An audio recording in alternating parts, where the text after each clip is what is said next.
So, ayan mga kasis, meron tayong 300 grams na horse oil foot. Ayan. So, mga kasis, 36 pesos ang isa nito. Then, pag dalawa binili nyo is nasa 70.80. Buy one, take one na ito mga kasis. Ayan. So, mga kasis, effective to.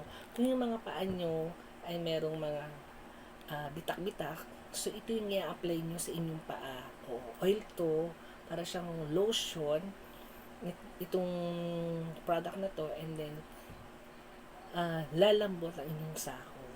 Kasi ito yung ginagamit namin dito sa bahay.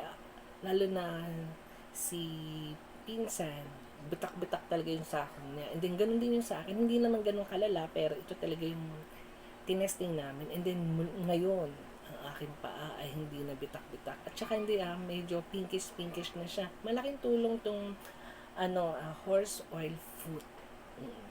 Lalo na nag-summer, di ba?